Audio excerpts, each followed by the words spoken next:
All right, so single replacement reaction. That usually involves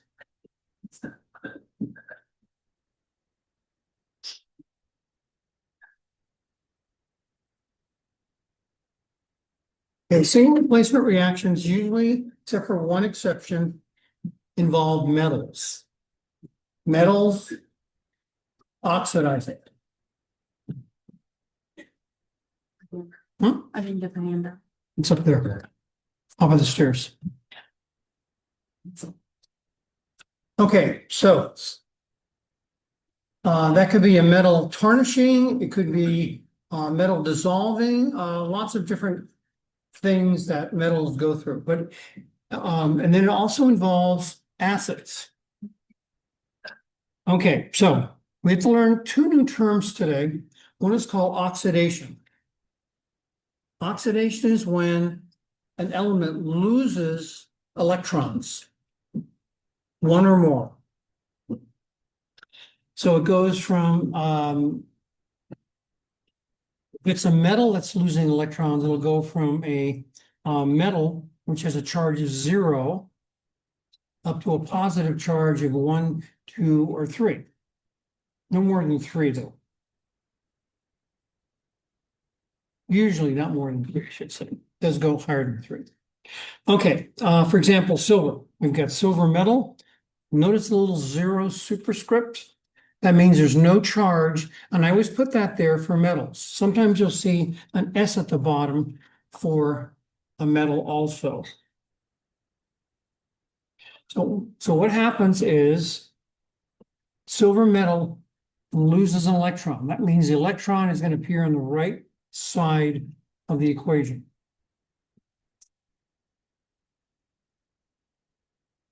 Now notice the charge on the left is 0. The charge on the right is 0 also. We have a negative and a positive element there. When added together, gives us a net 0. The opposite of oxidation is the gaining of an electron. Notice the electrons now are on the left side of the arrow. So in this case, we have iron plus 2 gaining 2 electrons. And it ends up being F sub 0. Okay, these are both called half reactions. The reason they're called half reactions is because you have to have 2 of these together. When oxidation happens, the electron leaves. It's got to go someplace. Where it goes is on the reduction side, where it picks up that electron. You'll never, no exceptions, you will never have a half reaction by itself. You always have to put them together. Okay, so what does it look like when you put them together?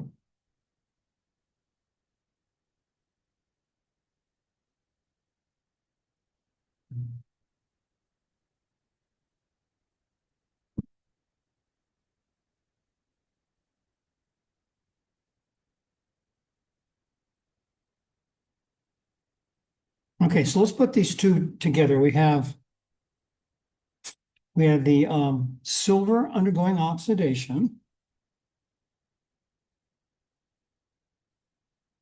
And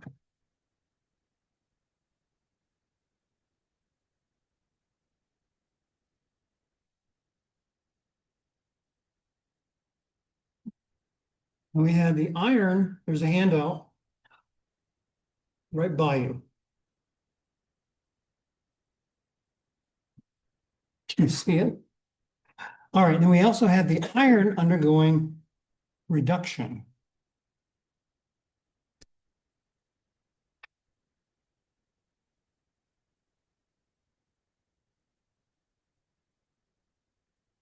Two half reactions together make a whole. There's a problem though, the way I have these written.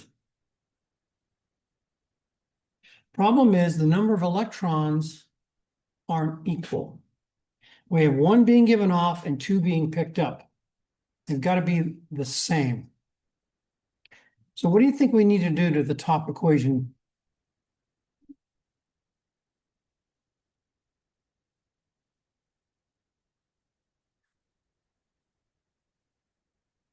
We got to do something because this reaction, the way it sits, is not going to work. What do we have to do to the top equation? Well, how many electrons on the bottom equation is that iron receiving? 2 electrons. So if the iron is receiving 2 electrons, how many electrons does the silver have to give off? 2 electrons. So we multiply the top equation by 2. So now the electrons cancel.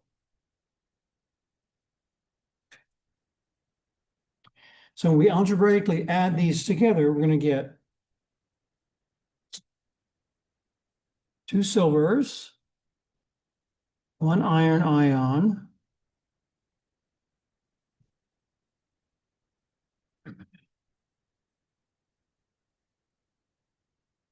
notice the electrons went away.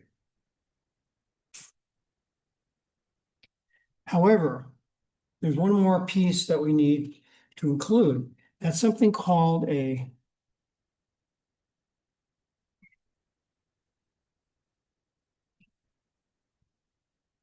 spectator ion. Because we can't have a cation, a positive ion by itself. We have to have a matching anion to balance that charge out. Okay, so let's just say we're using nitrate. So this is going to be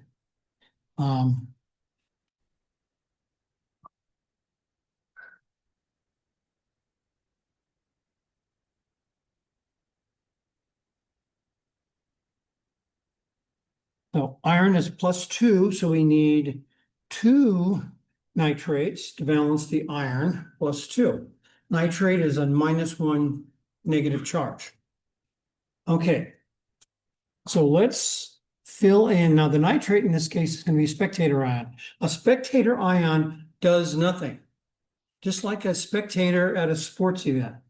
They just watch. They don't do anything. So you start with nitrate, you end with nitrate. Okay, and that's there for charge balance.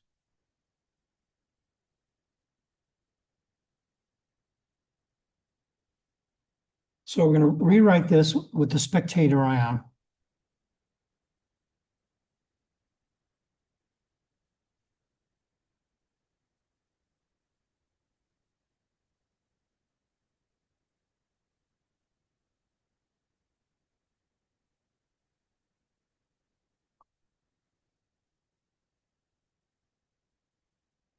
And we need to make sure this thing is balanced. Okay, so we have 1 silver on the left, excuse me, 2 silvers on the left, 2 silvers on the right. 1 iron on the left, 1 iron on the right. 2 nitrates on the left, 2 nitrates on the right. So it's balanced. Always, always, always check to make sure it's balanced. Okay, now the next question is, will this reaction happen? Now in lab,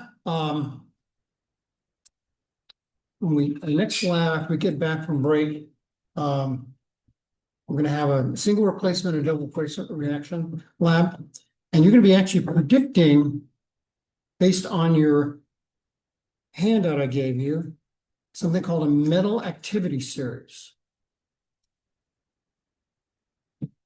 So let me show you how to interpret that.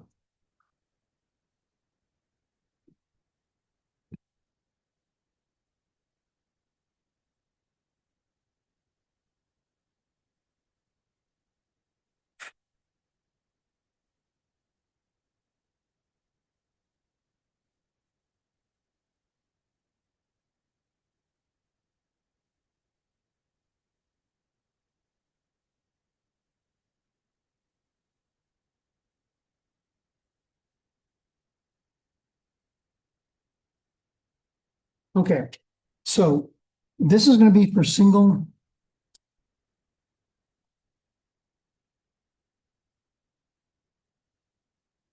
This up here is going to be for double.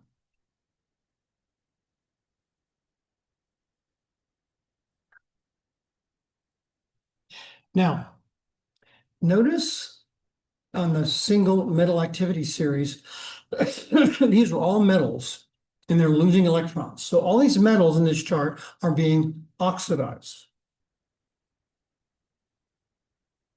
Now, H2 is not a metal. That's the only exception. Okay. So the higher in this chart, the more this oxidation is going to occur.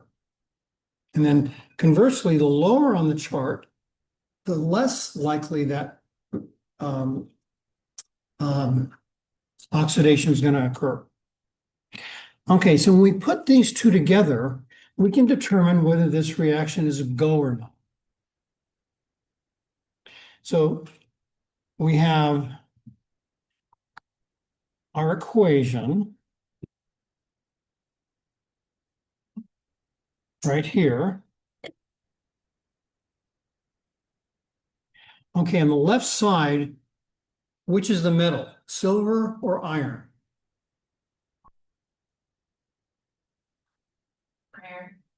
Iron. So you find iron. Now look up here on this here.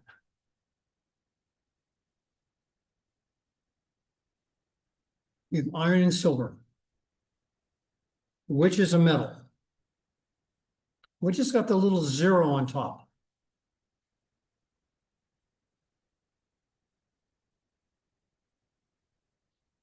Silver. Iron has not got a little zero on top. It's got a +2. So that silver is the metal. Iron is the ion. So we go over to our chart and find silver and iron.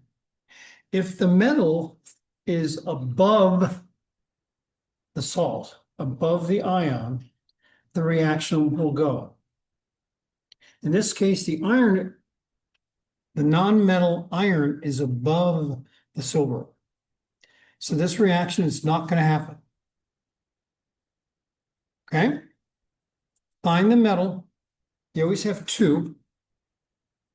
You have an ion and a metal. Find where the metal is on the chart. If the metal is above the ion, it'll happen. Now, since the metal is below the ion, nothing's going to happen.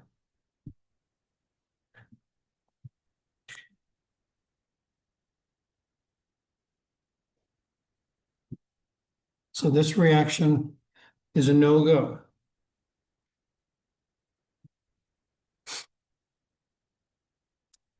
All right. Now, in your lab on single replacement reactions, you're actually going to create an activity series. You're going to do a whole bunch of little, quickie little reactions with a dropper bottle and determine if it happens or not. Is there a reaction going on?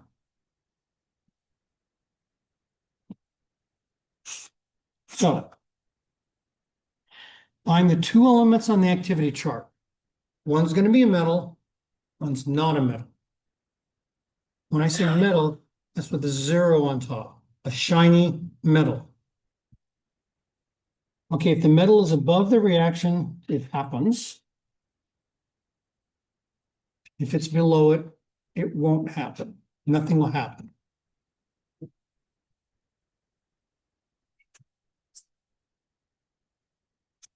Okay, so does that make sense? Okay, so let's do another one here.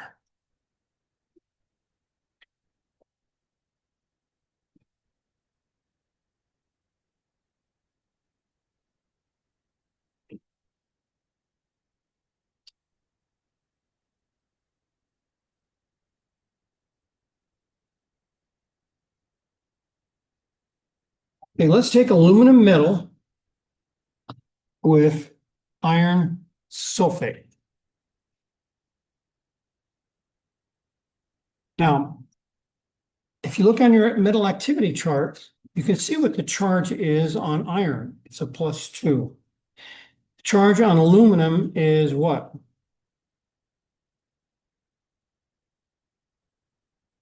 What's the charge on aluminum?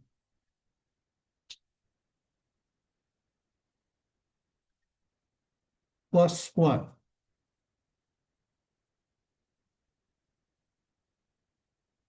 +3.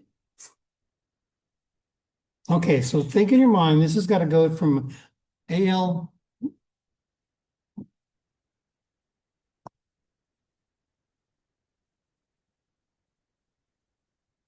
right?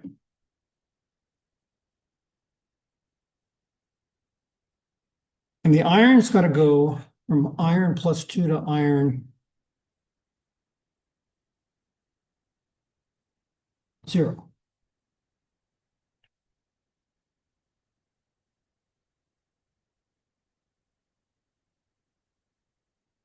Okay. How many electrons does aluminum lose when it goes from 0 to +3? 3 electrons.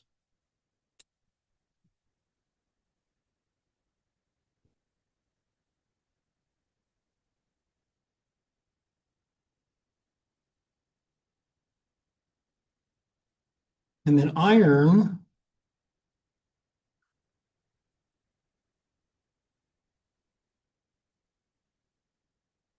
gains 2 electrons.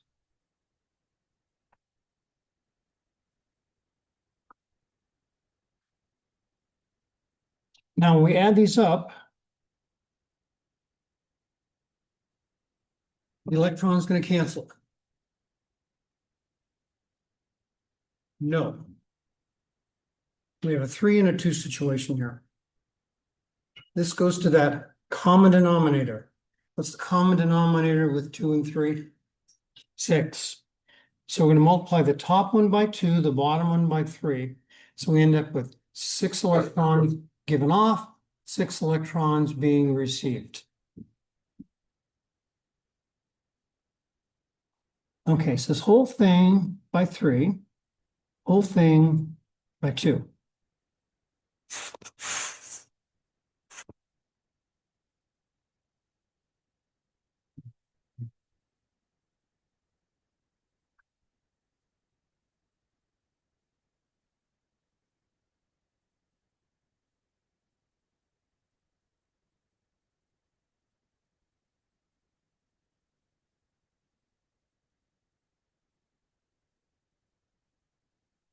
Okay, so that gives us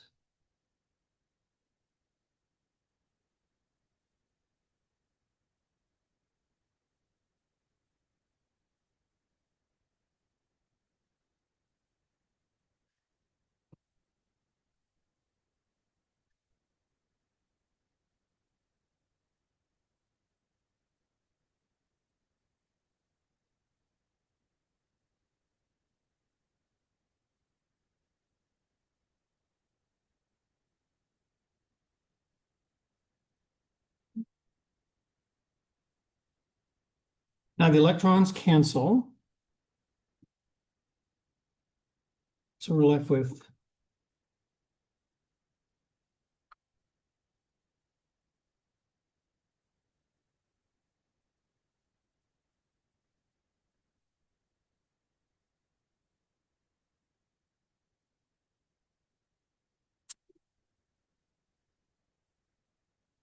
so will this reaction work? First step is what are the two compounds on the left? Aluminum and iron. Which is the one with a 0 above it? Aluminum, that's the metal.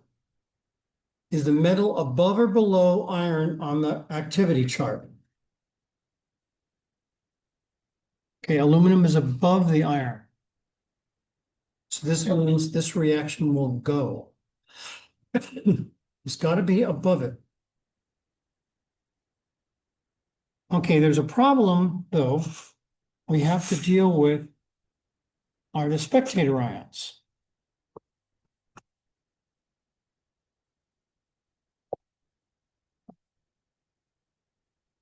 Sulfate. In fact, let's make this simpler. Instead of sulfate, let's make it chlorine.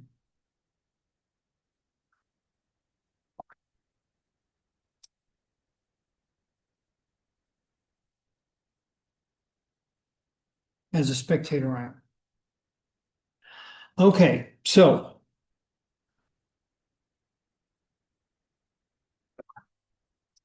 we've got aluminum plus iron chloride.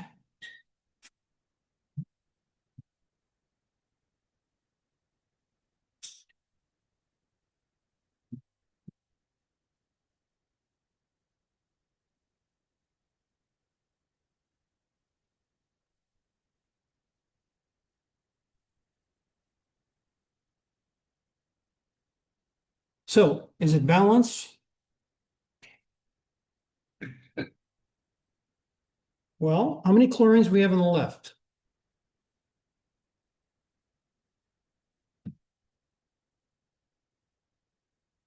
Three times two is six. On the left, two times three is six on the right. So chlorines are balanced.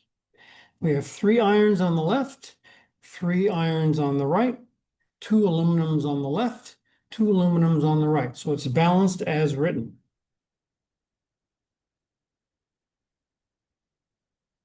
Okay, and because aluminum is above iron, the reaction is a go, yes.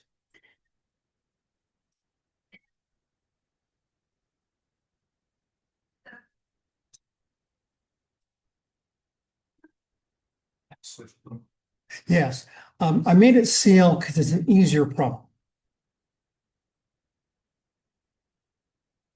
It is a spectator ion, it doesn't do anything. I mean, we could have nitrate there, SO4, SO3. Now on the test, on the 25th, by the way, you're gonna have one of these. You're also gonna have a double replacement reaction we're gonna talk about tomorrow. Okay, so number one is you have the starting materials. It's gonna be metal and a salt. The metal it's gonna be the one that either has an S by it or a zero above.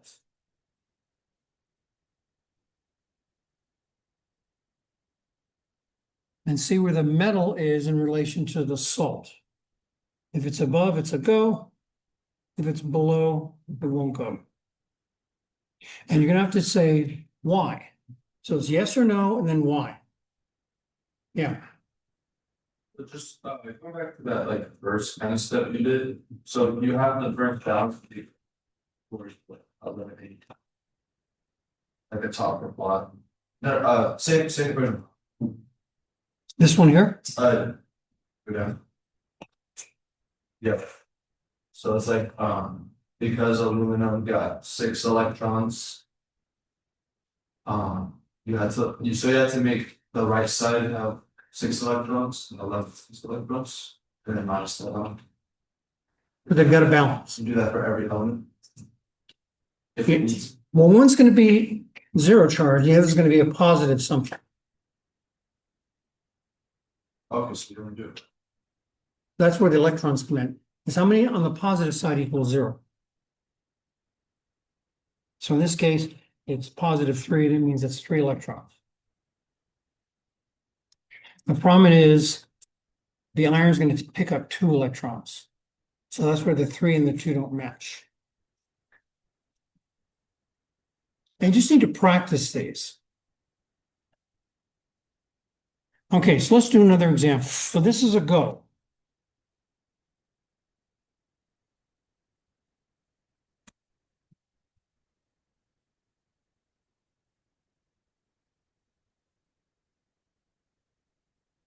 Now, I need to talk a little about acids. We haven't talked all about acids yet. An acid is something that disassociates H positive. Disassociate means it comes off. So if we have, for example, hydrochloric hydrogen chloride, HCl, it is a strong acid because that H comes off as an H plus. Now there are strong and weak acids. Our next unit, we're going to talk a lot about weak and strong acids and weak and strong bases and stuff. But for a single replacement reaction, you just need to know an acid, by definition, one of the definitions of an acid, I should say, is it disassociates with H plus. Okay. That's where we're going to get into on the reactivity chart.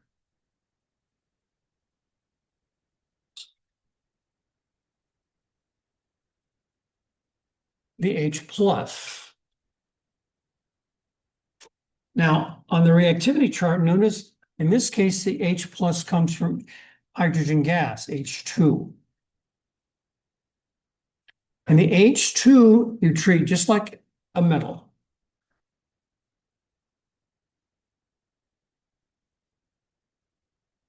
Okay, so let's look at that.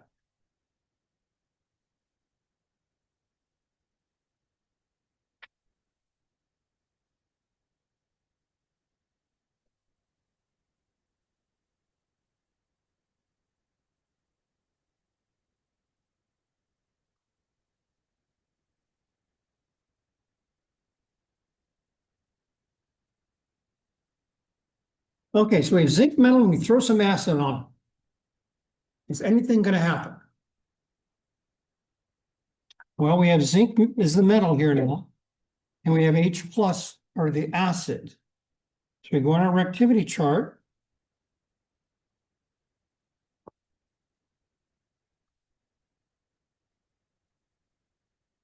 Find our zinc and our acid.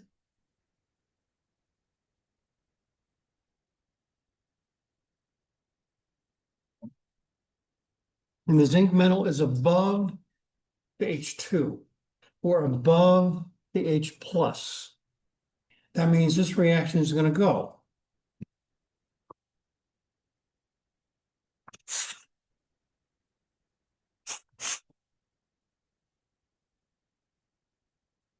Okay, so the H goes to H2. That means we need two of them. The zinc is going to become oxidized to the zinc plus 2. And the spectator ion is Cl. So we need to have two of those there, balance the zinc plus 2. Okay, is this thing balanced as written? Okay, we have one zinc, two H's, two H's, two Cl's, two Cl's, so it's balanced. And it will go because the zinc metal is above the H2. Okay, does that make sense? Yeah. I'm sorry? AQ. Okay, AQ stands for aqueous. That means it's in a water solution. Now we're going to see this a lot in tomorrow, talk about double replacement. Okay? So for now, it just means it's in water. Thanks for bringing that up.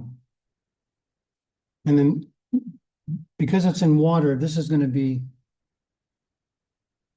also an HQ. Now H2 is a gas. So it's going to bubble. Do we have those like things on the test? Yeah. You'll see tomorrow there's gonna be AQs all over the place. So it'll be, kind of falls into place after tomorrow. Yeah. Is there a practice test?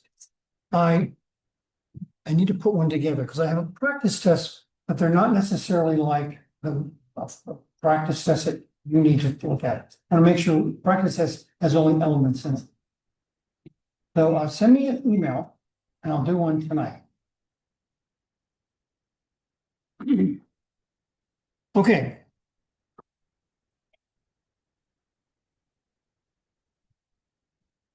Now frequently in saltwater boats, they're made out of aluminum.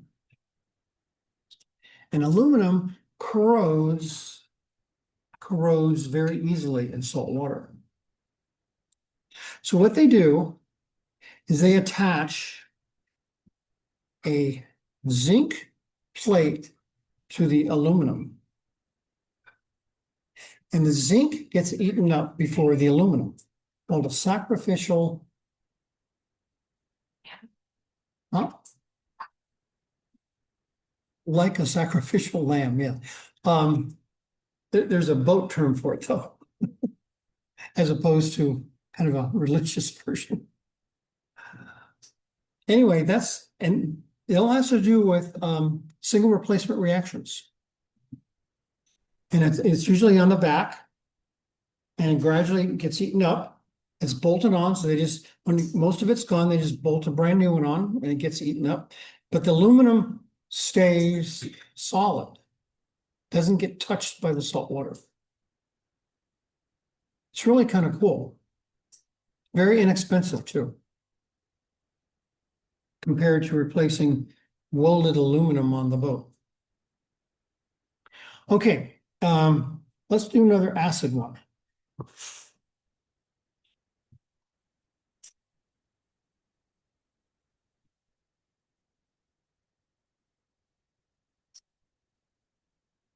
Okay, we take gold, AU, say a gold ring, and we throw it in a vat of hydrochloric acid. What happens to the gold ring? See what happens. Okay, so we have, remember now, H from acid needs to go to H2. So we always have two acids. So what is that going to do? Well, we look at our reactivity chart, and the gold is the metal, and gold is below the H2.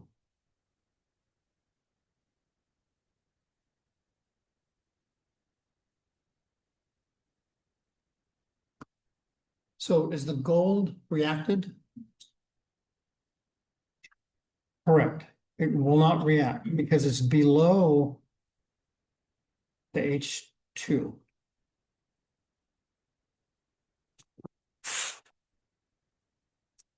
Which is nice when it's on your finger because your skin can become acidic and you don't want your ring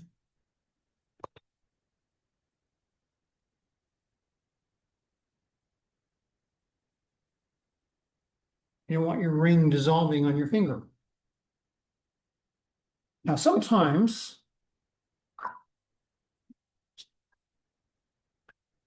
to make gold is very soft.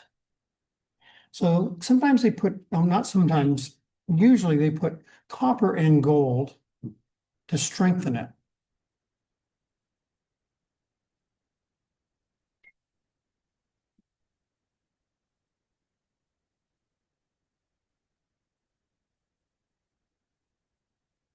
Okay, well, the copper metal react with the acid.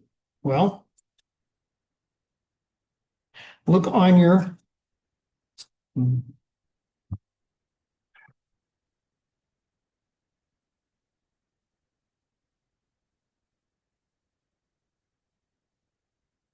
okay, where's copper now?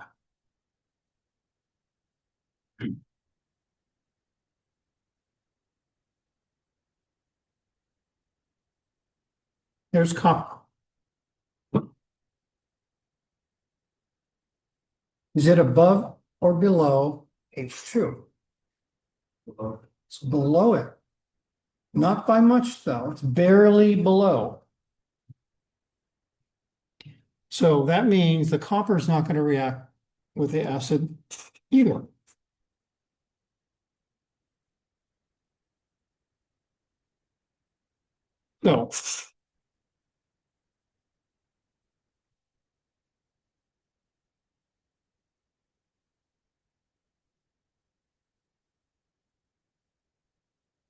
So it is safe then to take copper and make an amalgam with gold. Won't be affected by acidic conditions on your skin. Has anyone ever bought cheap jewelry and something turns green on your finger? That's what happens. Is the acid in your skin is reacting with the metal in that piece of jewelry. And what's happening is it's turning it kind of greenish color.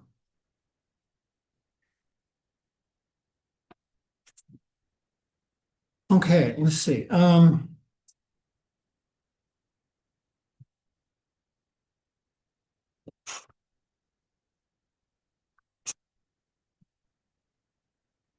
This is where when you measure gold in carats, it has to do with how much gold versus copper is in that piece of metal.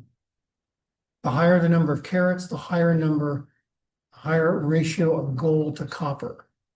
But there's always some kind of inert metal mixed with the gold to harden it up.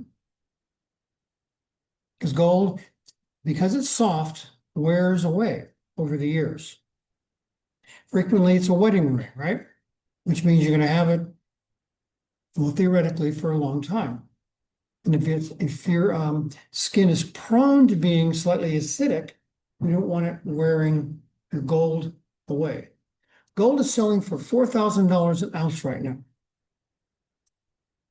So gold jewelry is quite expensive. And if you have any old gold, like your grandmother gave to you or something like that, it's worth probably a fair amount of money. So really treat your gold with caution because it's so incredibly expensive. It's because of the government shutdown, gold shot up. It's because of inflation is shot up. Precious metals are always a good investment during those times. Gold is a precious metal, silver, platinum, all those are good investments during the recession times and during large amounts of unemployment. So, okay, let's do one more. Let's see. I've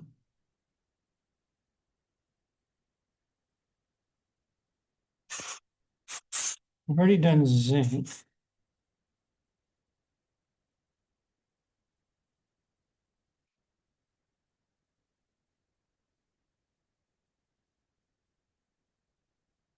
Okay, let's take aluminum now.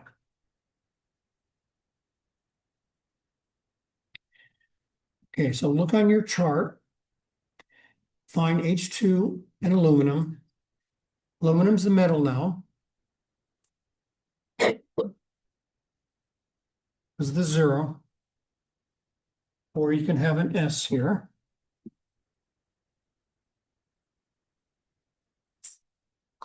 Is the aluminum metal higher than the acid? Yes, it is.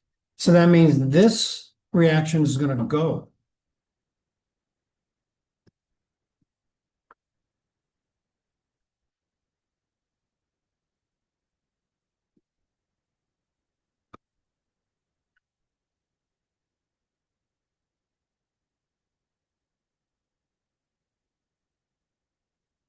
And again, metal is higher. Yeah. So all these chemicals that are, everything that's happening is a result of when they are put into acid. No, you don't need it. The first two originally they didn't involve acid at all. But when a metal oxidizes, it goes to the ion. So the metal here is aluminum oxidized, goes to the ion Al+3. So it's all. Yeah, it's a series of oxidation reactions. Because notice there's electrons are on the right. That means that they're losing electrons. That's the definition of oxidation, electron loss. Better? Okay. Okay, so let's check to see if this thing is balanced. It is not balanced. First of all, we need chlorides on the right. 3 of them because they're 1 apiece. Okay, so we have 2 chlorides on the left, 3 on the right.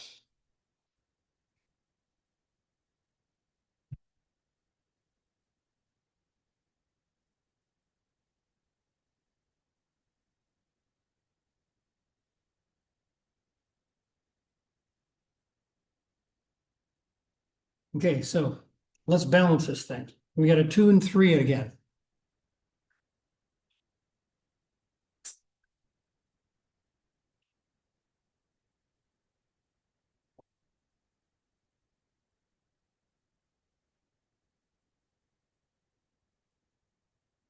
So how are we going to balance them?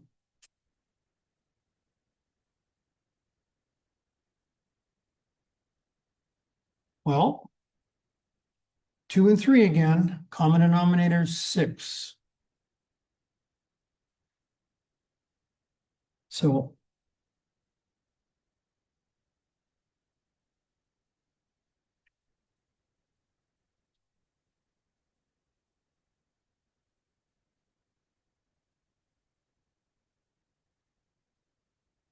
okay. So that means we have 6 hydrogens. 6 hydrogens.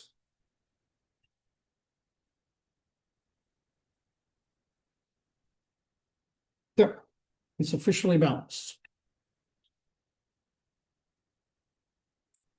Always check for balanced equations. Whenever you get this 3-2 bit again, think 6. That's the most common challenge to this balancing is when you get these weird setups.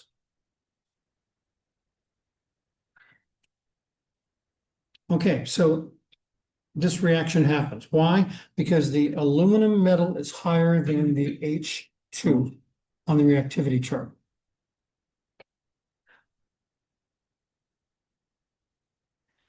Okay, so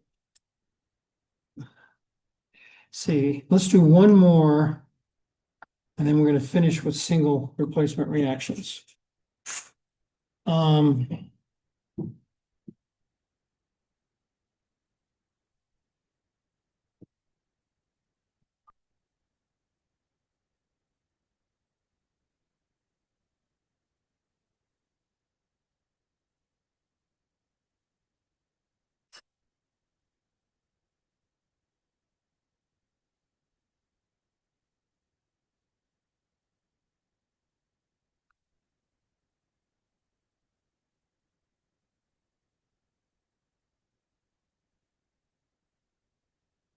Okay, so we have zinc metal, and we're going to throw in some iron oxide. That's a form of rust.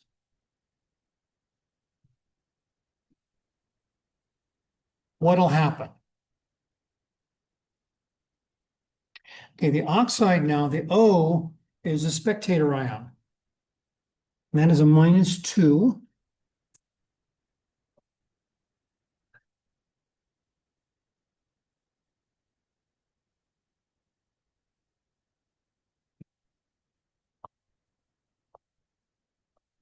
Okay, so we have zinc and iron ion. Let's look at our reactant chart. Where's zinc and iron?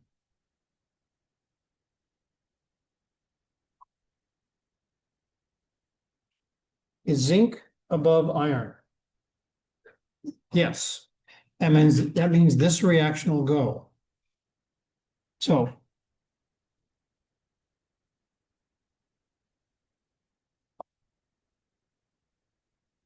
Now, what's the spectator ion? The oxygen. Okay, so that's going to come over as an O minus 2. So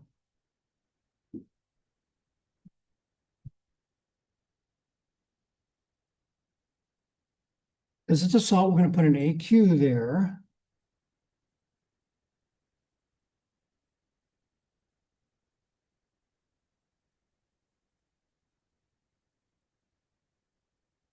I'm going to put both the 0 superscript and an S, both of them. You don't need both, you need one or the other. In Microsoft Word, it's hard to do a superscript on the. Actually, it's not. Think about it. It's never mind. There's another problem with Word that does issues with superscripts, not in this case. Anyway, you have the 0 or the S. Okay, is it balanced?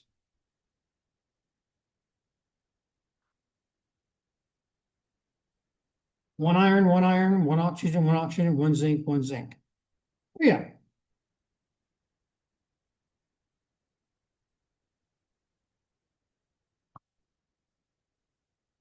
Is there anyone who has a relative that works on railroads? Railroads, rails that the trains run on are made of iron. And when they put two metal rails together, they have to weld them. Now, if you're on the boondocks, you typically don't have a welder. So what they do is they do something called a thermite reaction.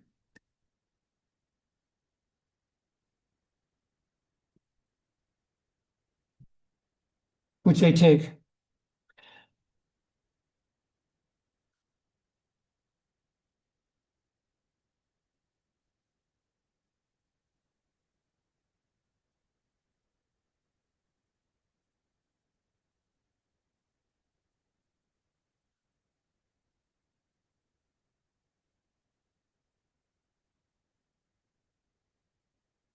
these two together, rust and aluminum metal. And they start this reaction with magnesium ribbon that burns very hot. It burns at about 2000 degrees. Once the temperature is reached, this reaction actually melts the rust into pure iron.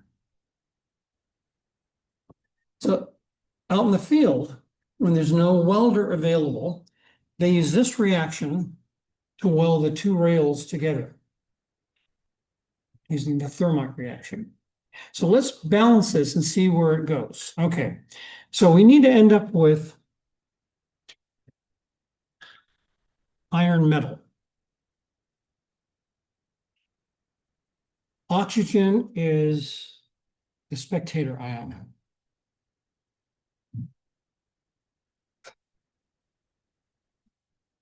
So notice aluminum is above iron. So this is going to be a single replacement reaction.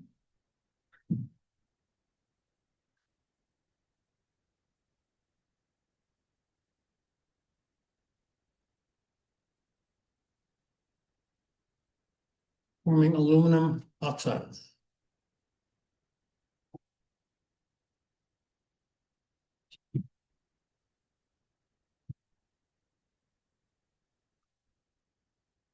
And now it's balanced. This reaction, we have to use a clay pot to do this reaction as a demonstration because it gets so hot. It's incredible the amount of heat given off. Yeah. That's the right side of the equation, like the right side of the arrow. 2FE plus. You wouldn't know that, and I wouldn't put this on a test. I was just giving you an example of a single replacement reaction that's used every day in the railroad industry. So don't worry about having to come up with AL 203. So even like the past equation. The past equation, you should be able to do that. Yeah, yeah. Well, when the metal is oxidized to a plus 1, 2, or 3, you have to balance that charge against the spectator ion. So you have to look at the charge of the spectator ion.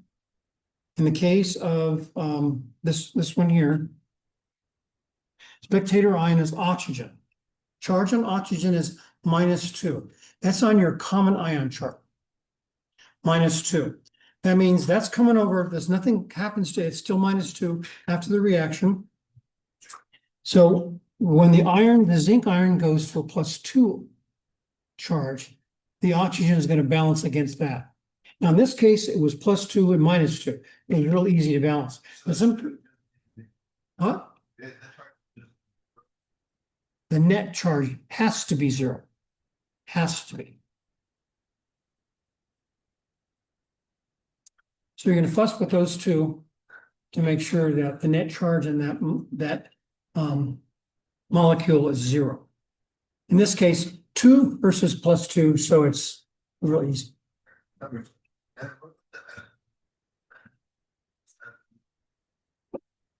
Yeah, so the Fe +2 here goes to Fe metal, 0.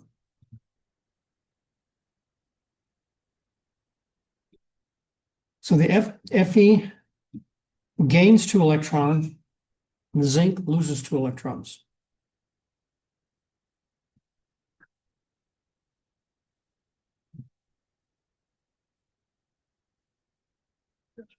And then when you do your lab, you'll practice this.